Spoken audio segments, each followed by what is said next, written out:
Hey yo, episode 2, Young Philosophers Podcast. Episode 1 was a big success. Thank you for all the positive feedback, the likes, the comments, all of that. Yeah, welcome to episode 2. Yo, what's up? It's Bobby here. Hey, and I'm still here, yo, Munibam Knuckles back at it. Okay, so do you have anything to say about the first episode, anything like that, or should we just jump into it? I think we should just jump into it. Now, I want to say something like this, the feedback we got, I feel like it was, needed, and it was, extremely good. Like, I didn't expect it to be that good, So I think this is going to be a banger, another banger for you guys. So get ready. If you're in your bed, just get ready. If you're in your chair, if you're in your car, we don't care. Just get ready, you know what I'm saying? It's time for some wisdom again. Alright, first topic. We're gonna get a little messy here. So, we discussed that, if these athletes, LeBron James, we're not gonna name any names specifically, but but like people like that, how they say a lot of people in the NBA be cheating like a motherfucker. So, let's say you're a girl, and your man makes a lot of money. He's really famous. He gets all these privileges, but he has tendency to cheat a little. Or if you're a guy, you're dating a girl who makes a lot of money, gives you everything you need, but she wants some dick on the side. So, what are your conditions to even allow your significant other cheat if you even would let them cheat in the first place? Alright, I want to be real honest here. I think it's just a no. Like, if somebody cheats, be it my wife, be it my husband, it's still a no. Doesn't matter if you make the money, if you get the bread. If you cheat on me once, it's about trust, you see. Like, if you break the trust once, I can never trust you enough to not break it again. And that's going to leave a stain. Because I'm always going to be thinking about it, you see. And that's going to mess it up even more. So, if the trust is broken once, that's it. No exceptions. That's my take on it. I think, I agree with them, but I feel like it depends on the person, If your wife's making money, clearly you're a fucking scrub, right? Like, you value money more than her. Like, that's just my, I think, there's priorities, and that guy, clearly you can see he's with her because, she make money. Maybe he loves her, right? But I feel like it depends on the person, because if you value what you're getting out of, that cheating or something, then it's fine for you. But if you value, trust more than, whatever outcome you're getting from your partner cheating on you, then that's a problem, So it's clearly entirely dependent on the person. But I feel like I agree with Bobby, because trust, that's a really big thing, and it leaves a stain. Stains are not good, man. They're not good.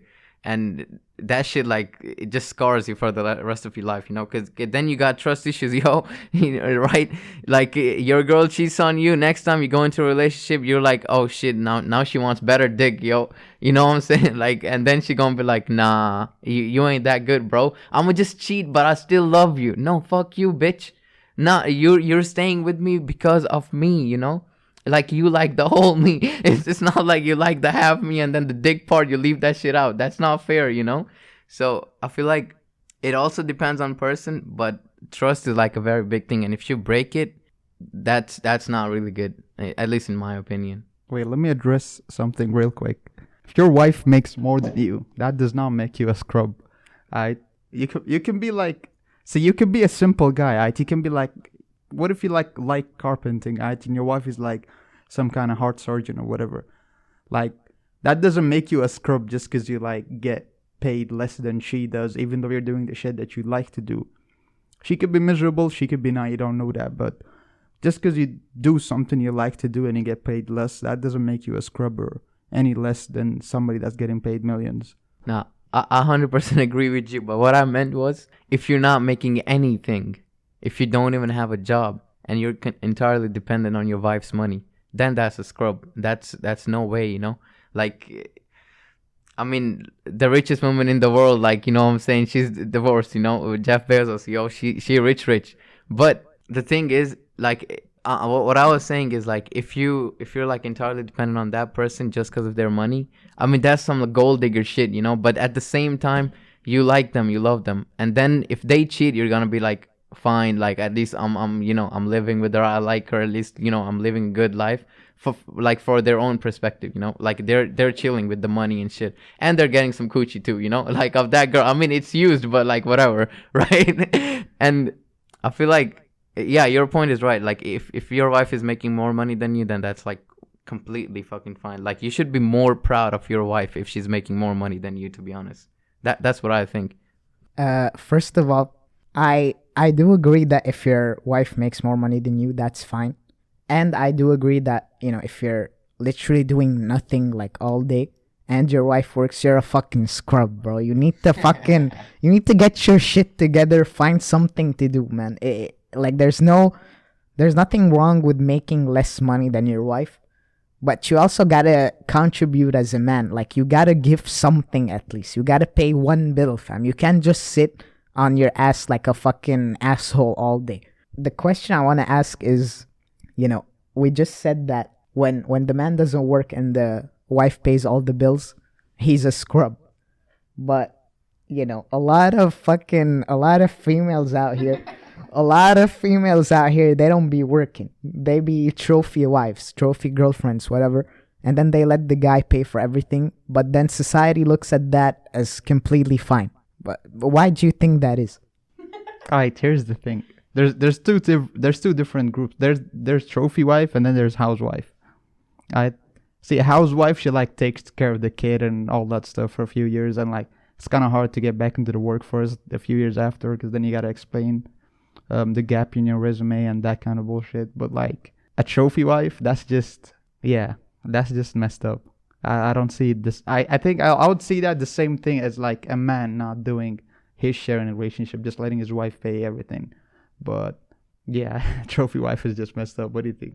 But it's kind of a great situation for the man to be in. Like let's be honest, you're out there, you're making a lot of money, you're already recognized in the workforce, and then you come home to a bad bitch. Like who's gonna say no to that? You're right, but like get a bad bitch who's also a wife, bro, not just a trophy wife, you know. Like I think Bobby's right. Like housewife, that's completely fine, you know. Like she's the mother of your kids, you know. She gotta take care of them, and you gotta take care of your own kids too. But like, wait, your point was like, why do we look different? Yeah, I feel like it's been going on for so long that it's just so normal now. You feel me? Like from years, like men took care of women, and it was like considered a normal thing, you know. Like you grow like let's just go 1,000 years back, right? At the age of 14, 15, you're getting married. You're telling your kid you gotta have some responsibility, right? You gotta like extend the bloodline now, fam. Get your work done, right? And I feel like from that point, like from whenever it started, everybody was like, having a wife is good, right? But also in that time, those wives took care of their man, you know? Like I really believe that. And they also took care of the family. But now it's a little bit different. Now I think like people are getting smarter, you know what I'm saying? A lot of people are like, you know, just going for the sexual desire now. That's your point is, right? Bad bitch come to your home, then you hit that shit. But I mean, I feel like that also depends on the man. If he's like completely you know, desiring just sex and stuff, then perfectly fine. I mean, what's that guy's name? Like Dan something. Yeah. Like, look at that guy, bro. He goes anywhere. He shows up with 15 hookers, bro. He's chilling. He's living life, right? But if he wanted a wife, he would get a wife, right? But so, like, for example, that guy is like, you know, he's chasing pussy. He's getting it. But other guys, if you want to, like, you know, wife, you gotta work for it. Be a man, you know? Like, wait, there's also a point. Now I want to bring this up. What's the difference between a good man and being good at a man? What a difference between a good man and being good at being a man. A good man is someone that's necessarily, you know, he does his duties as a father. He, you know, he pays the bills. He spends time with the kids. He makes sure the wife is happy. But that doesn't necessarily mean that he's aware enough to, you know, to make sure that his wife is being faithful to him. At least the way I look at it. If you have to be good as a man, you have to realize how to keep your family together. You know, it's not just enough to spend like random time with your kids, or just take the wife out to dinner every week. You have to be attentive. You have to make sure that your kids, you're interested in their lives, like, and you have to take time to be interested in their lives. That's the difference. Like, a good man is a stereotype. A good man does the things that we deem to be good as a society. But being good as a man means that you really have to understand your family, and if you have kids, what they go through on a daily basis and how society is. Because I think like this topic brought us to a good point, that women and men today are more apart than ever due to the way, like, I think a large part of it is like culture, basically hip hop culture and these kinds of things. The way they portray a relationship between a woman and a man is very fucked up. They basically promote the idea that girls should look a certain way, and they should chase after a man who does certain things. Like, he makes a certain amount of money and he needs to buy her a Birkin bag and a Chanel dress or whatever the fuck that is. So I think young people are really influenced by that idea, and you rarely ever find like wholesome relationships anymore. It's almost as if everyone's following a stereotype. You have to get a girl that looks like something, or you have to get a guy that does certain things, instead of just following your heart and going after a person you truly like. But taking us back to the point Munib made, that being a good man also, you have to destroy the fantasy that your significant other may have of you. So a real relationship, you're not gonna think that your partner should act in a specific way. You should crush every single fantasy you have of that person if you want to have a real relationship. Meaning, we all grew up watching Disney movies and shit like that. We all have this perception that, there's this beautiful princess. She needs to be saved by a, young, powerful, handsome prince. And I think that type of perception, can be really harmful, considering that the youth today who follow these types of things, and like hip hop culture especially, they have this skewed version of what a relationship should look like. So if you're a good man, you need to come sit your significant other down and tell her, yo, whatever perception you have of me, we need to talk about that. We need to address that, and then you need to destroy the fantasy, and then we need to just accept each other for who we really are. There's no lies, there's no fantasies, no bullshit. Because when you expect people to do something specific towards you, and then they fail, that's not really the person's fault if you have that perception of them. So a good relationship, or a good man or a good woman, they should sit their significant other down and tell them, yo, this fantasy you have of me, let's discuss that. Tell me what you think I should be and all of that, and I'll tell you what I can do and what I can't do, so that a few years down the road there won't be any disappointments, there won't be any bullshit. And that's why I also think a lot of relationships fail, because in the first year it's easy to live up to these expectations, but then as the years go by, it's hard not to act like yourself. So if you don't know your significant other's real personality, how can you ever have a good, long-lasting relationship with them? Yo, I think that was spot on. I have nothing to add to that. That was spot on. I do agree with what you said, but I was thinking about going in another way, to be honest. So I heard this thing on a podcast too.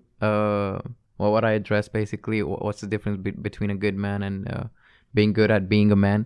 So what you said is what being a good man is, but what I meant, what being good at a man is, it's like Hitler. I ain't capping, bruh. I ain't capping.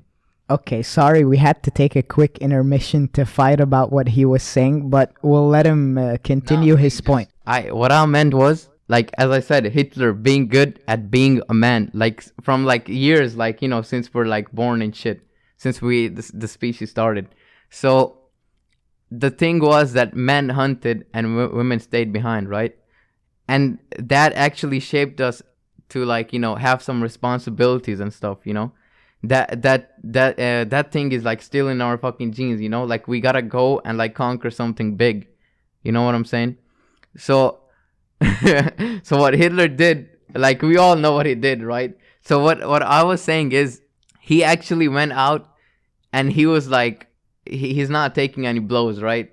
He's like, I'm gonna conquer. Like, this is what I'm made for, So he just went all out. I mean, I guess he took it a little bit too far, but like a little bit, yeah, a little bit too far. But like, what I'm saying is, he was like the reason, why we're shaped like this. He was like basically the fucking base of that, He like like, as they said, like, as a man, you gotta go out, you gotta take some responsibilities, you gotta conquer, you gotta make a name for yourself, you need to leave a legacy behind, right? So he did the same shit.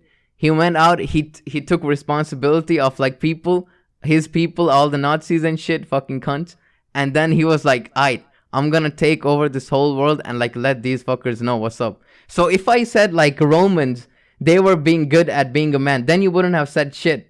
But they still did the same. They killed millions of fucking people, and they like conquered half the Europe. Then you don't have a problem. But I say Hitler, then you freak out. I mean, that's kind of hypocritical. But anyways, they were also like being good at being a man. Those Romans, they were like alpha as shit, bro. You get what I'm saying? Like that's what I was saying. So to understand your perception of being good at a man is going out, taking responsibility, leaving a legacy behind, conquering the world, and that kind of ness inside. But here's the thing, though: you can just go out and take responsibility for yourself, and that will make you good at a man. But then you said you gotta leave a legacy behind. But you can do that like in a lot of ways without having to gas like a few 100,000 or millions of Jews. Like, you can just invent something new. Now you just left a legacy behind. Rockefeller just took out some oil from the ground. He left a legacy behind. You can Apple. Steve Jobs or whatever, like, these guys left some legacies behind. They didn't have to kill nobody. That might be debatable, but whatever. But like, so you don't have to kill a lot of people and like invade some bullshit countries just to leave a legacy behind. I think, so your perception is like being alpha. I think that's just bullshit, yo. That was taken from like wolves and whatnot, and even then, that's still debatable. I think the guy that, like, the scientist that made shit about it, he said that it was false and tried to debunk it and whatnot, but nobody listened to that. But the idea of being an alpha male and that kind of bullshit is it's all fake. It's not real. But you can be responsible and all that shit without having to kill a few hundred people. That's just my take on that. Okay, so your point. I understand your point. It's not as bad as it seems. You're basically saying that a man should take leadership of whatever position he's in and make something better of it. But I think that's just bullshit. Going back to what Bobby said, this idea of being an alpha, I think that's just the thing men use to escape responsibility of being a good man. I think a lot of men who are out there doing like terrible things and cheating and things like that, they can justify their actions by saying like, oh, I'm an alpha man. I'm an alpha male. This is what I'm supposed to do. But in reality, you're just an asshole. You can do some really like incredible things without ever hurting anybody else. So what do you have to say about that? Alright, first, I want to address, like, you just put all the shit on me. This is not my perception or something. I told you, I heard it in a podcast, and they were talking about this, right? So what that guy was saying, he legit gave the same examples, right? So I was trying to address that. And what you were saying is, like, killing people, like, you don't have to, you kill people to leave a legacy behind and shit. Like, I 100% agree with that. But I also said, if we go back since, like, the start of our species and shit, all they've been doing is killing. All they've done is conquer shit, right? So from that point, like nowadays, it's everything is so different. We can't compare this to back 100 years ago or like 200 years ago or even further back, right? Now the society is like completely changed, and it's gonna change even more, like the further we go. But what I was saying is, at that time, what he said, like Ilya said, like you gotta take leadership, right? And that like shows you how like you're good at being a man, right? And he did the same thing, right? Let's get past it. Let's forget the Hitler example. Let's talk about the Romans, right? Or the Greeks. Let's talk about them. So they were trained since they were like 7, 8 years old, right? They were telling them, they were telling the kids to like go fight, you know? They were like training them from their perspective, they wanted them to be a man, you know? Like they were like, back then, they were like, you either kill somebody or you drink or you fuck, and then after you do that, you're a man, right? So from that point of view, like, we can consider those guys bad as fuck, right? Who fucking kills at like 11? No kid should do that, right? And no kid like should drink at like 9.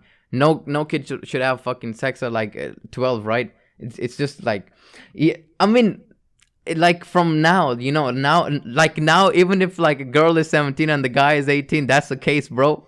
Like, look how far we've come. And back then, if the kid was 12, they would be proud of that guy, and they would tell him that you're a man now. You see my point? And like going back further, like you said, like we took this, alpha bullshit from like the animals, wolves and shit. I agree. Like they were like so aggressive and stuff, and that's how like it's passed down from generations to generations. When they were like back then hunting and stuff, like some people, they got the berries and stuff. They were more into like vegetables and fruit and stuff. I feel like those were like way calm people, And when those other fuckers came around, the hunters, they took their land. Because those people didn't have any tools to defend themselves. And what did the people, armed people, call them? Gatherers. No. I mean, like, from that, yeah, of course, like hunters and like gatherers, right? But the hunters, when they took over the gatherers' land, what did they call them? Cowards. Because they couldn't defend themselves. Now, from their point, those cowards are not good at being a man. They're not men. They're still boys, right?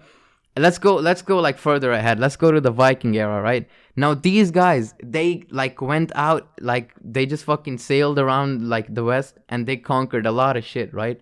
Now the whole like Scandinavian like area is like, it was full of like aggressive people. Like that's how like people define them, because they got what they wanted. They took over whatever they wanted, and because they thought if they do that, they're gonna be like being good at a man. From their perspective, they were like a good man, but that's completely wrong, according to today's society at least. But back then, they were like good men.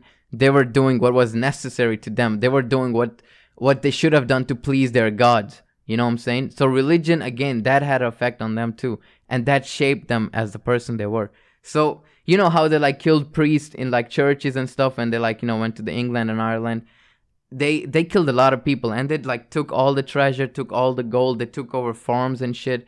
They did everything. So like, I mean, I'm not saying that makes them good men. I'm just saying that makes them good at being a man because of what like they've been told from like the beginning. You know what I'm saying? And in that time when the World War broke out, you know what happened, Germany and shit, like everybody was devastated from the war.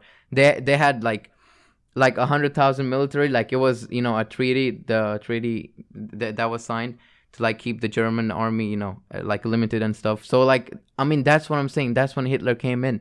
He was like, this is not fair, I need to do something for my people. And he's like, he stood up, he did something. Like, I mean, he destroyed half the world with it. You know what I'm saying? Like, that was terrible. Like, I don't agree. I'm not praising him here, but I'm just saying that he took responsibility and leadership to like go further ahead and take his people with him, further. That's just what I think. Okay, so speaking on the topic of devastation and things of that nature, when do you think in life, if ever, is it okay to play the victim? I think it all depends on like the people you love. I'm being like 100% serious. It all depends on what you value more. If you value revenge more, then you go for it. And if you value, like sitting back and like caring for people who are still left behind from all the debris that's left, like then you're gonna, now? Yeah, 2020. Like in 2020. You see, When is it good to play the victim when, card. yeah, when is it good to play the victim card, like now in these times, not back then, like as a personality trait? I mean, we don't have to talk about war, right? Like, it doesn't matter. The devastation, it can be anything. It can be like just losing your job, you know? So if we like, come up with the scenario, people, like somebody killed your brother, and then you have a sister, you have like sisters, you have mother and father left. Your father's like injured. He can't even do anything. And you're the only person left to like take care of the family. Now, is it good to like go kill that guy and get killed in the, process? Or is it good to like take care of your family? Definitely your family, because that's still like 4 people left. You still have a family, you still have somebody to take care of. You still have somebody who will love you, you still have somebody who you can love, most importantly. And I feel like at that time it's fine, but like today we also got like courts and stuff, courts and stuff. We got like justice system and shit. That guy will probably get some years and he'll be out. You can either kill him and go in with him, or you can get killed with him, or you can like let him take the sentence, and you can like stay behind and take care of your family and stuff. I mean, that's what I think. But also, not apart from family, it also depends on yourself. If you want to be like, if you want to take the victim card, you want to stay behind, you want to build yourself up, like, and not just go out killing on the street, like, you can do that as well. That's like same thing as taking care of your family. Everything matters. That's what I'm saying. And everything has value if you like put effort into it. That's what I think. Okay, that was a great point you made with that example, but I think you kind of misunderstood the question. I meant like playing the victim is something that's defined as taking something like bad that happened to you, something that's minimally bad, and you keep playing that card over and over and over again. So I'll give you an example. We were talking about relationships. So if at one point in time you get cheated on, and you use that as an excuse to never really be in a trusting relationship again, you're a hoe-ass motherfucker, because you're playing the victim card over and over and over again. Okay, I sympathize with anyone who's been cheated on. Okay, it's devastating, it's hard, okay, all of that. But that doesn't mean you have to wear that for the rest of your life. That's some hoe-ass shit. Sometimes you just need to get over it, fam. You found a new person, whether, the devastation happened like in your job or whatever, you lost money. You can't keep playing the victim card if you want to get back to your own life. You're just hurting yourself by doing that. You can't just keep playing the victim over and over and over again, right? So yeah, speak on that. So what I thought was you meant like, just once being a victim, like of something like a tragic accident or something. But like your point is like, right, if you're like playing the victim card every time that same scenario happens, then you're just a cunt, bro. Like you're not doing anything to change it, You're just sitting there and being like, okay, unlucky, next time it'll be better, You're just hoping for something else to like change like that situation in the favor for you, So if you just keep doing that, it's gonna like mess up everything. It's gonna it's gonna have an influence on who you are, and to be honest with you, that influence is like, it's bad for you, and you're just gonna be the same person for the rest of your life if you just keep playing the victim card.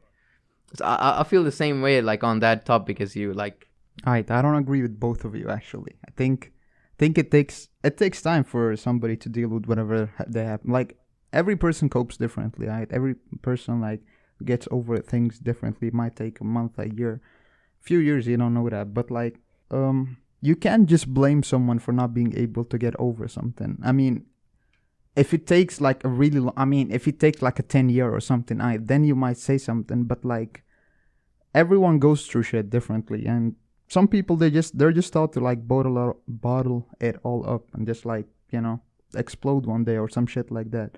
But some people, they're just like really expressive and like they take it all out. Like, but you gotta respect them either way, no matter what type of person or how they deal with their emotions. You still gotta respect them either way, unless they're like really cunts and like lash out and all that shit.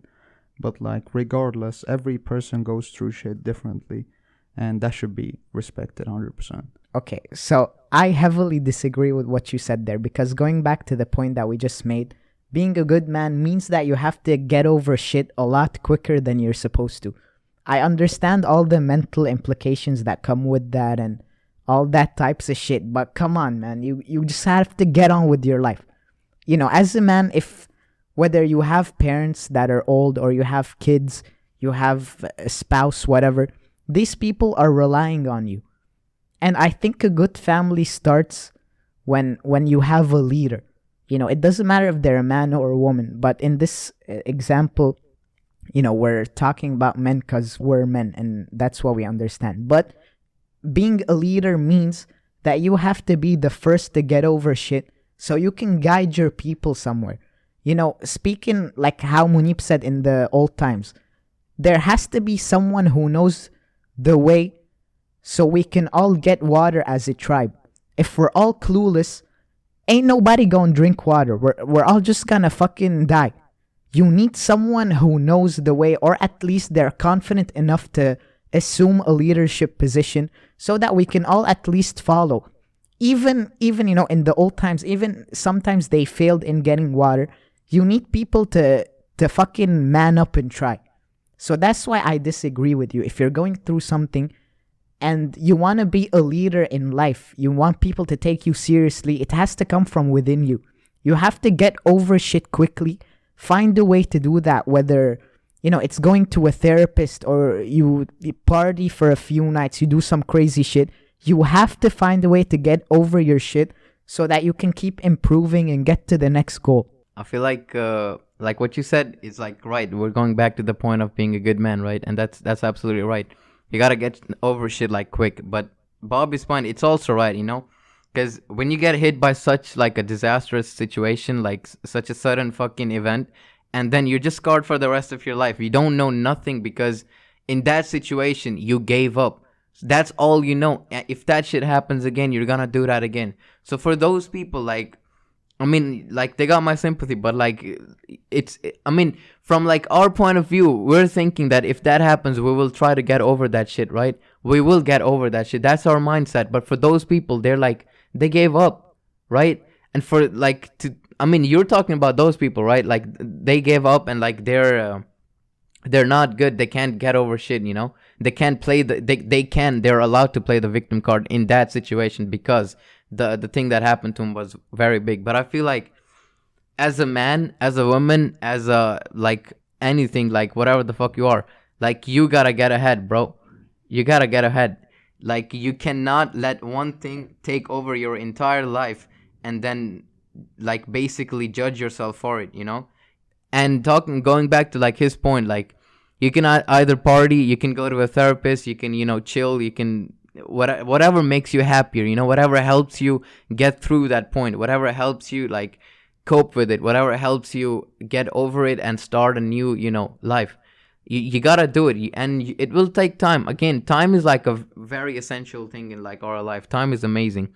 You've gotta fucking take time. Like honestly, you cannot figure anything out like quickly. It can be sudden. Sometimes you can, but sometimes if it doesn't work out, you do not have to worry about it, you know? It takes time, and with time comes more experience, more knowledge, and more perspective as well. And when you have all that, you will definitely start a new life. Like you will, and that life, I guarantee you, it might not be better than the last one, but it's definitely a new start, you know? It's your life and you can change it anytime by doing anything, you know?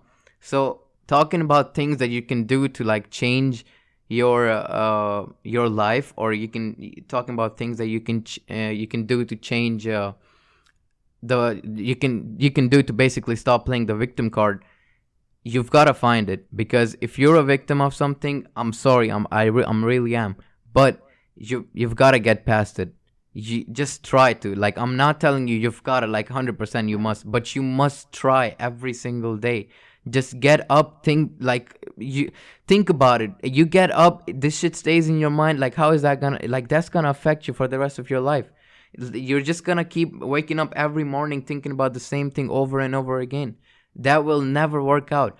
You've got to set your mind to something. Set goals. Start by that. Set some goals. When you accomplish those goals, you're gonna get further. And the more further you go, the way better everything gets. Like that's what my take is. All right, let me counter argue that. I don't agree with both of you again, because here's the thing: like just because you like get hit by some sad situation, something goes wrong in your life, that doesn't like stop you from still being you and functioning as you normally would. I mean, sure, you would hurt, but like, as long as you don't turn into like an incel or like some misogynistic fuck, like that's totally fine. Because a lot of people hurt in different ways, and like, your perception of man is like the guy that gets over it real quick. I don't think anybody can do that. You can't just like, you can't have your wife or your dad or whatever dying like the day after you're like totally fine.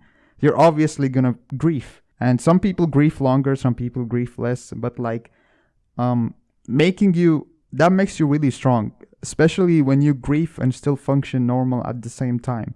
I mean, you might not still be like, the giddy up, happy guy and all jumping and all that shit, but like you still grieve, and move on. Just like Teddy Roosevelt, his mom and his wife died at the same day, and he just wrote down, the light has gone out of my life, and he was still a president, and he still functioned as a normal president. And we all know how stressful that, I mean, we don't know obviously, but that is extremely stressful. Like, you're the US president, your wife and your mom just died, and yeah, and you just got a daughter, so that's like a lot of responsibility plus a lot of grief and sadness in your life. And what he did with the daughter and like how it went, that's kind of irrelevant, kind of sad but irrelevant, but like still makes my point clear that you can grieve in a lot of different ways. That doesn't make you less of a man. But if that like turns you into some kind of incel, a monster, misogynistic fuck or whatever, then that's something else, and that's bad. That I agree on. Like what you're saying is you're going on the emotional side over and over again. Like we're not saying if you're a man, like you gotta get over it quick. Like take your time. It's fine, fam. But the thing is, you cannot let that thing take over you.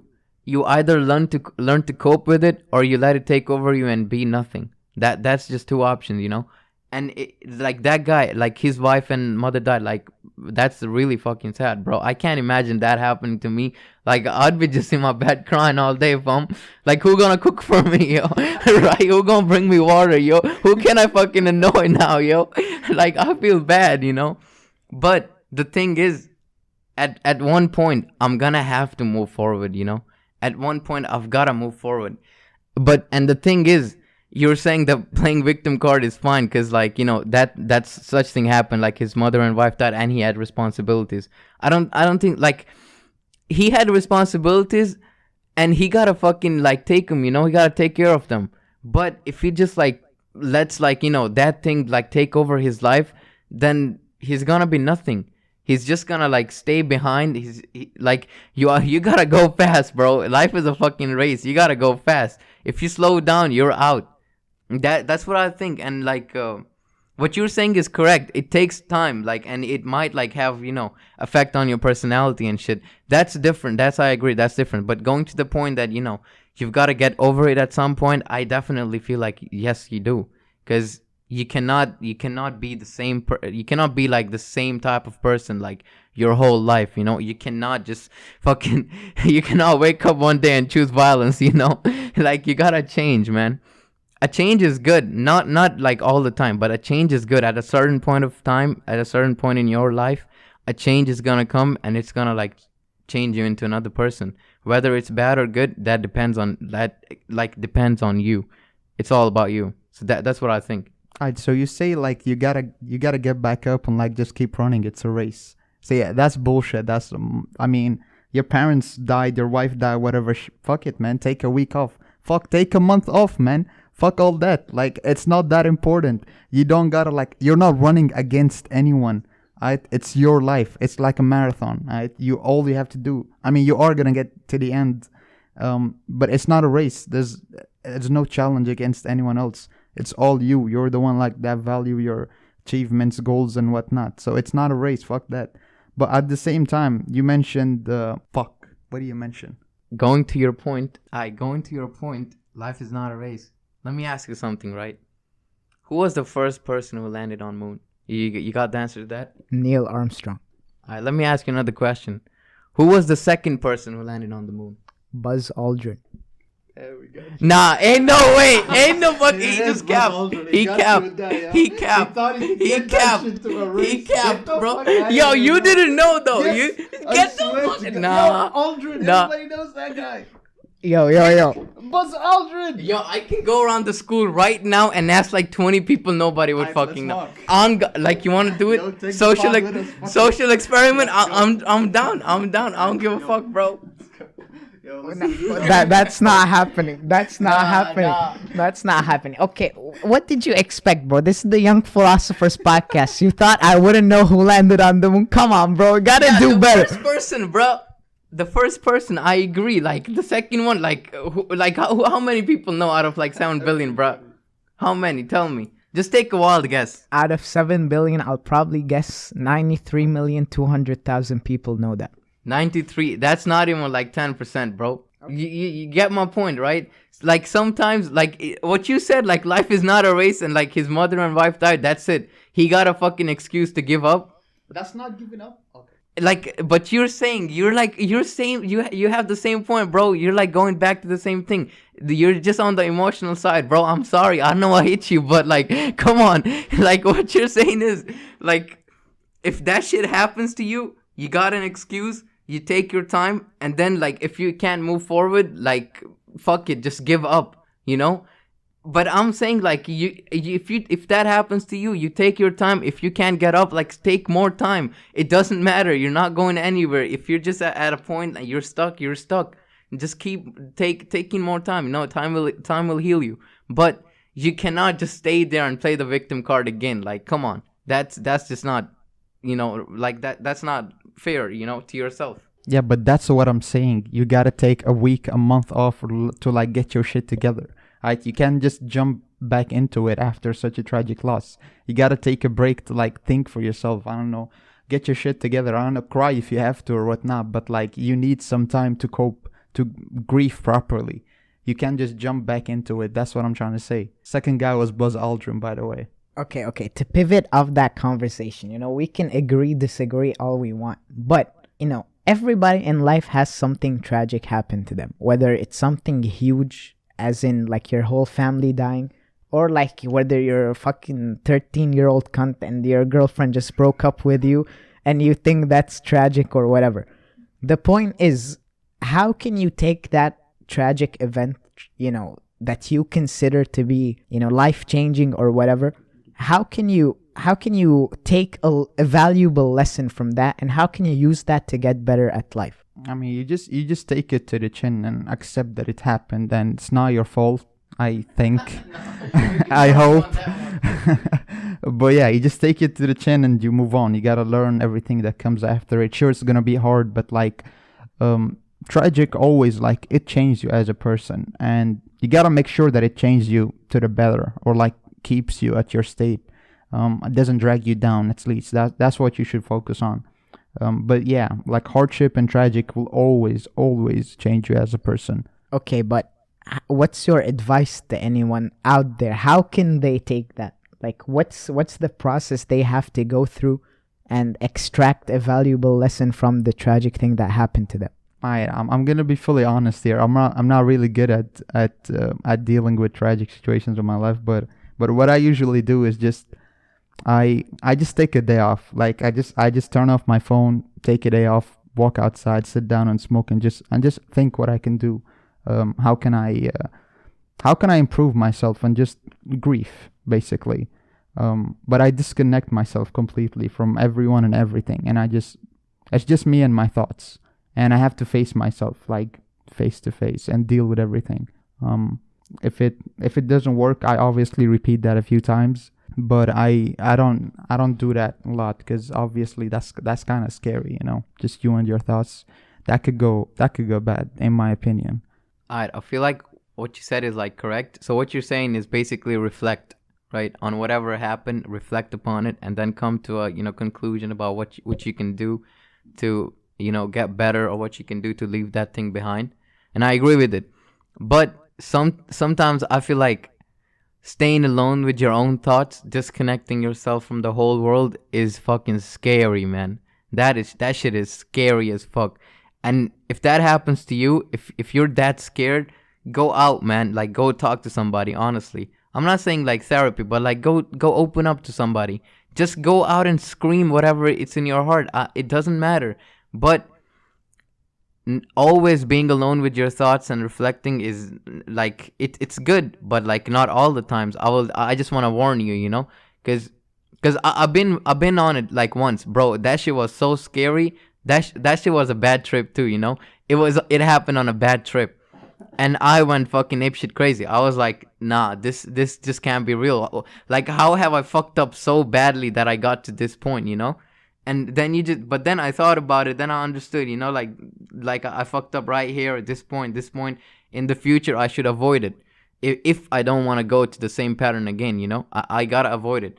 So I feel like when you do that, you learn more, you get more knowledge. I feel like you'll be better. But also in life, from these tragic accidents, how you can get past it, I feel like time is gonna be my very first like solution, like for me. Second one for me is gonna be like thinking about it, reflecting. Third is gonna be like taking it out, and fourth is gonna be like set more goals and try to achieve them. And fifth, party all the fucking time, yo. That's my fucking five points, how to get past all these things. So here's the thing about being alone and reflecting and that kind of shit. This links back to the idea of being good at a man. See, the way we were, or me at least, the way I was brought up, it's always like, gotta be a man. You gotta be stoic and like take it to the chin, and like you can't complain like women. Like, that's all just this drama. Don't go talking about how sad your life is and shit like that. You just take it to the chin and move on. See, that's why I think we gotta be really careful when we raise our kids. Like, we don't gotta do it that way where like they think talking about their lives is dangerous, or like expressing themselves is wimpy, or like just that's this pussy behavior and that kind of bullshit. I mean, obviously, yeah, you gotta talk to someone and like, I don't know, just a therapist or whatever the fuck that helps you. But like that isn't me. I wasn't brought up that way, and I got too used to it that it feels kind of wrong, So that's just the way I was brought up, and I think it's a really toxic way. And I obviously wouldn't do that to my kids. I would teach them to be like, open and talk about it and that kind of stuff. But you gotta be careful where you don't overshare as well, when that could be bad. But yeah, I think just sitting alone and grieving and taking all that up, that's really helpful for me at least. Okay, to recap that, I think, what both of you said was great. And I think the conclusion to that is a lot of people don't know how to be alone with their thoughts. A lot of people be relying on their social circle, on their parents, whatever. So then when they face a tragedy, they're fucked. It's like they've never thought for themselves before, and now they just go out of their way to to be clingy to their friends or whatever, because they need the social affection that they're used to when they're dealing with troublesome situations. So I feel like if you're a parent, you have to teach your kids how to be alone with their thoughts, and teach them how to think for themselves, and tell them that it's okay for them to process information in their own way. Don't always try to influence people into thinking whatever the fuck you want them to think. You have to let them process their own shit their own way, and you have to encourage them to sometimes be alone with their thoughts. Because the only person you can rely on in these situations, especially if you're young, is yourself. People in school aren't gonna pay your bills. They ain't gonna help you get over that girl or that guy or the death of someone you love. They're just not gonna do that, Life goes on whether you like it or not. And if you're not fine with being in your mind, with experiencing life as from a singular perspective, as in just you and your thoughts, you're not gonna go very far if you don't have the ability to do that. Because you need to be able to reflect on yourself to get better. You can't get better if you don't sit in an empty room and just think, yo, what am I doing right? What am I doing wrong? You kind of have to do that. You have to look in the mirror and ask yourself some questions. What am I doing in a week? What am I doing in a month? Where am I gonna be in 5 years?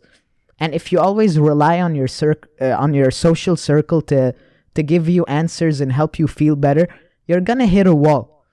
Something big that's gonna happen. Sooner or later, we all have to eat shit in life. That's a fucking fact. Young philosophers, we speak facts on here. One day or another, you're gonna have to eat shit in life. And if you don't have the ability to sit there and reflect on yourself and teach yourself, okay, what's the process for me to deal with this situation, you're gonna hit a wall. You're never gonna be able to get over it, because people don't care about you as much as you think they care about you.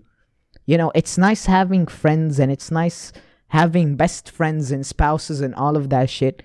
But the only person who can really help you get over something, it starts with yourself. And if you're not comfortable with your own self and your own mind, you can never reach a point where someone else is going to help you solve your problems. You're always just going to be relying on like an easy fix. Whether you go to a party for a few hours and you feel better in those few hours. But what happens when you get home? You're going to feel like shit because you're alone. You're not trained to be alone. So I think a big part of that is you need to teach these young kids that it's okay to be alone in their thoughts. It's okay to experience life how they think they should experience life. And then they learn from their mistakes, That's a big part of parenting. You can't force your son or daughter to go a certain way in life. You just have to teach them like some principles, some general ideas, and then they go their own way. And then you have to teach them to be conscious enough to realize what they're doing right and wrong and how to fix that in their lives. So, Munib, you have anything to comment on that? I mean, I'd like 100% agree with you, but what I was thinking about is, do you think getting grounded is like a way of parents telling the kid to be themselves? Like spending some quality time with themselves, like staying in their room, thinking about their thoughts and all that? I think anyone who grounds their kid is a hoe. I don't think that's an effective idea, because you can't just send, like when someone does something bad, you can't just send them to their room and tell them, yo, sit there without your phone. No, we have to sit down, talk about the problem, talk about what you did wrong and how you can fix it the other time. If you just ground your kids, you can't ground your kids when they're 25, fam. That's just not gonna work. But if you teach them to really be honest and discuss with you their thought process and why they thought what they did was right, you're gonna give them a good ground, like a good base layer for them when they grow up, so that when no one can ground them anymore, they can still overcome their own wrongdoings on their own. That's what I was actually expecting, because you always gotta talk, man. Like you have to like take it out and like get some other, perspective, get some other knowledge. You have to think about what you did. You have to think about what you're gonna do, and you also have to think about what you're doing at the moment, because all of these things are very important in your life, and they all shape you as the person you are.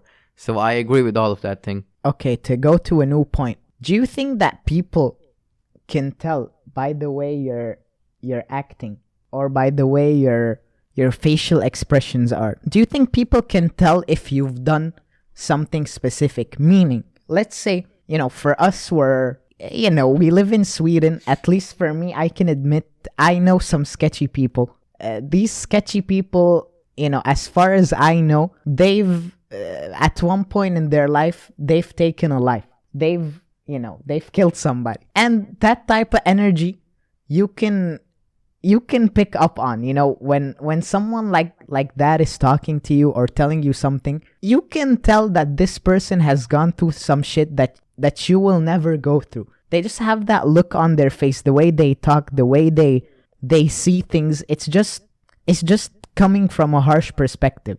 And that doesn't necessarily just have to relate to murder and all these bad things, Let's say you're 12 or whatever, and, your sibling comes home like with a smirk on his face or on her face.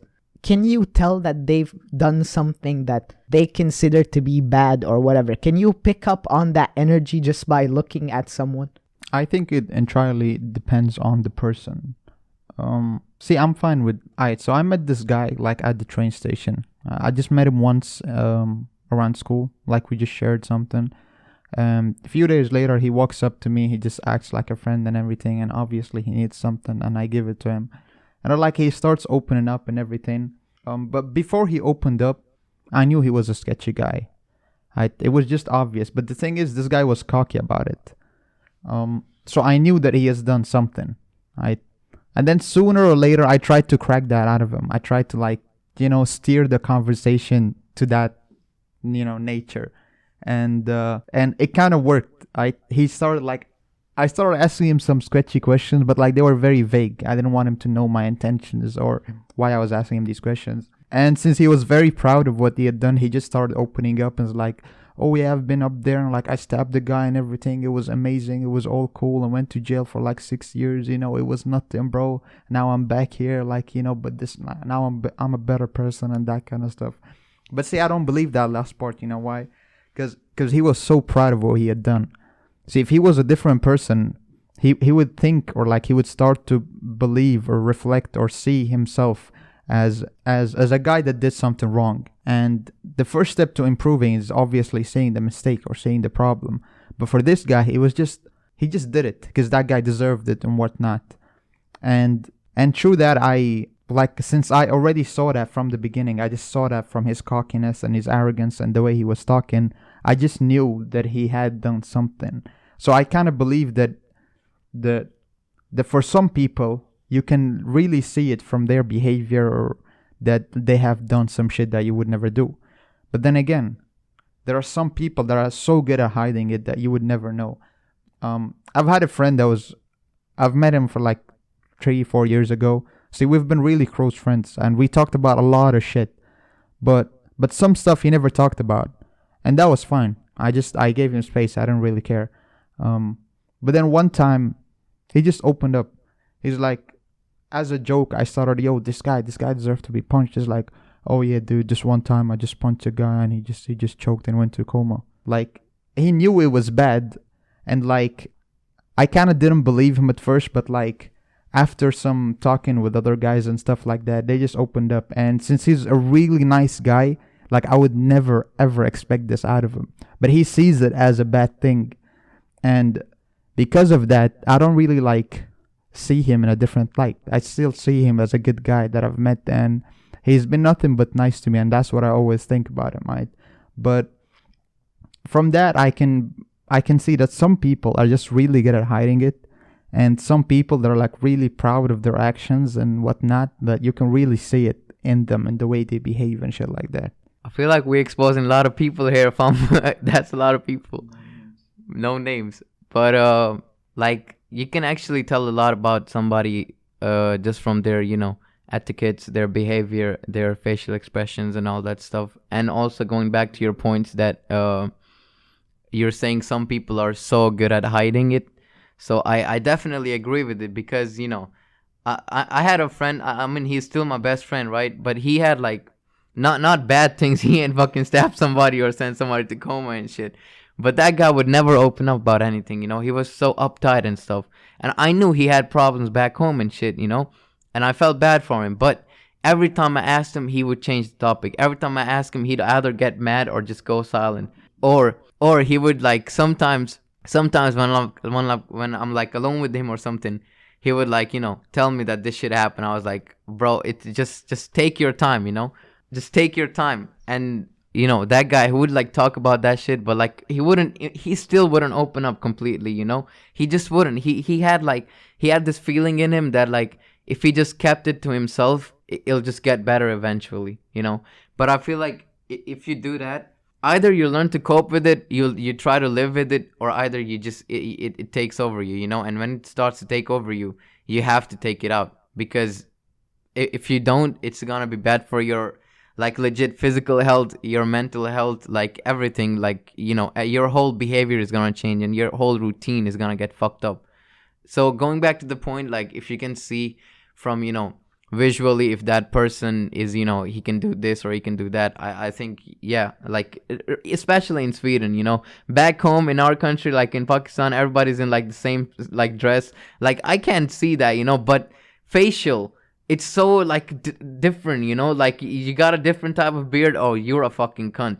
You got a like a whole beard like a fucking imam or something, imam for the people, like it's like priest, you know. So for that, like, you'll respect him just because has a big beard and he has a fucking cap on his head, you know. That shit is fucked up. And I feel like we can judge, but we can never be fucking sure. We can never be sure, because the way people act nowadays, it's just so crazy. They're so used to of, you know, taking it in, hiding it in, and like living with it, and it's fucking up everything, you know. Like the whole, this says a lot about society, yo. This says a lot. And Bobby got a question. So Since we know a lot of sketchy people, and I have a lot of friends and family that always tell me to tread carefully, since for some reason I'm always the guy that like sketchy people walk up and meet. I've been like in Centrum a few times, and like 3-4 guys, so like different times, of course, they just walk up to me and like, yo, do you want to buy some? Yo, just send your friend and you'll get some extra, and that kind of bullshit.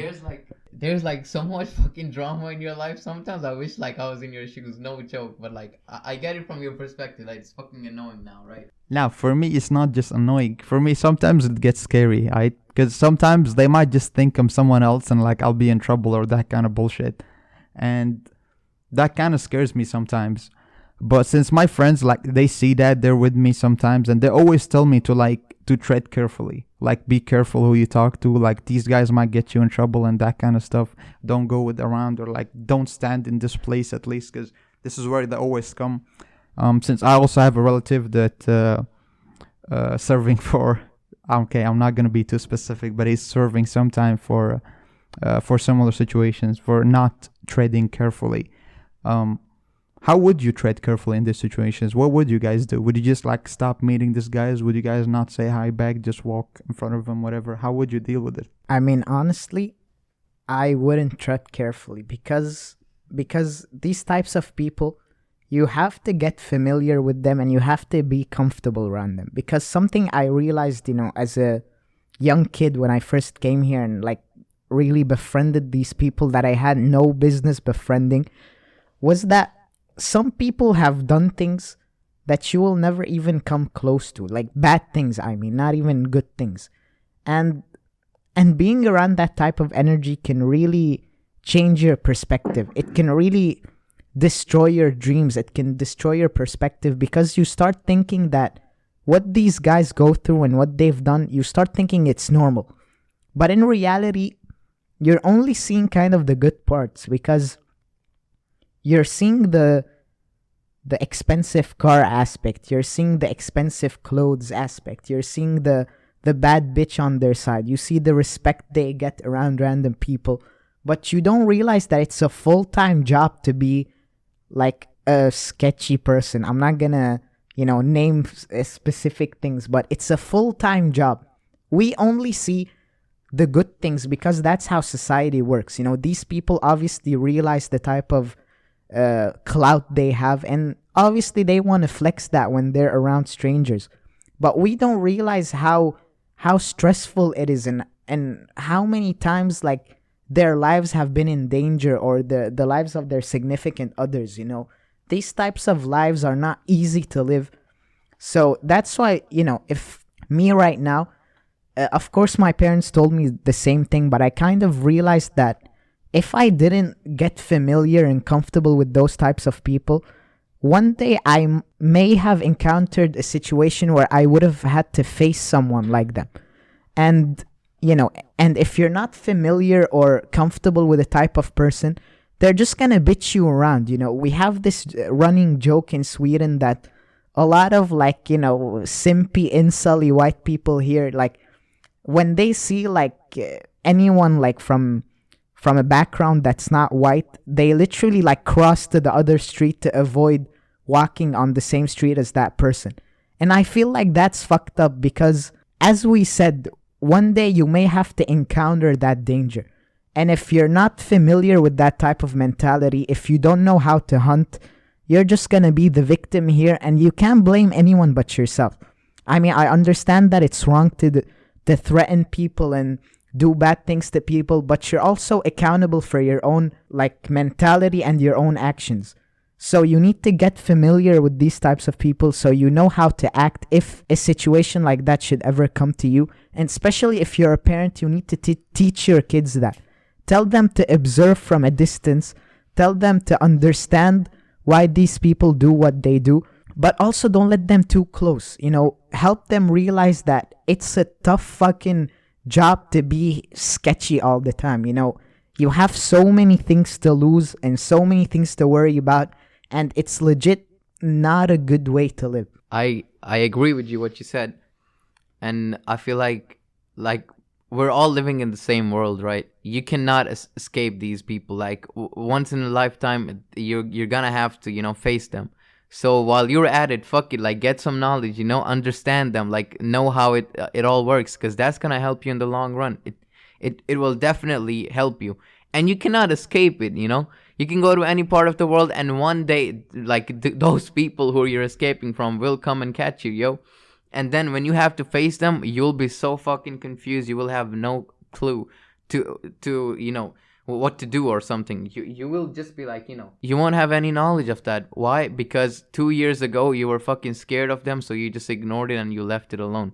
I get it that you're scared, but I also think that you have to go and face it to get better at basically like living your life. If you have more knowledge, you're gonna be better. Like you're just gonna be more clever, and more knowledge is always good. But I feel like that's 100% right. As a parent, you should also teach your kid what to do, what not to do. And you also as a good friend, you should tell your friend to tread carefully and all that.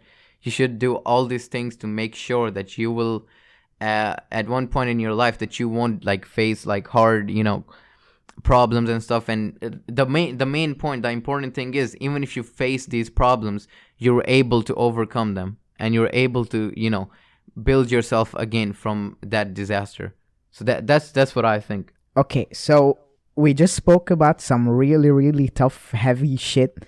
So I kind of want to pivot that to a lighter topic in a way. Just give me some quick fun ideas to wrap this episode up in good positive light. So aliens, what do y'all think about that? Do they exist? Would you like to meet them, fuck them, whatever the fuck? Just give me your thoughts real quick. I like how this motherfucker just asked us give us some light topics, and then he's like, aliens. Tell me about aliens. I mean, yo, if a bad bitch alien came up to you, would you smash that? Bro, you're saying that's self-explanatory, yo. Bad bitch alien, bro. Who wouldn't, right? If she's a bad bitch, I mean we can link up. You know what I'm saying? If your booty fat, you know where I'm at. That's all I'm saying. I mean, aliens. I feel like they exist, man. They exist.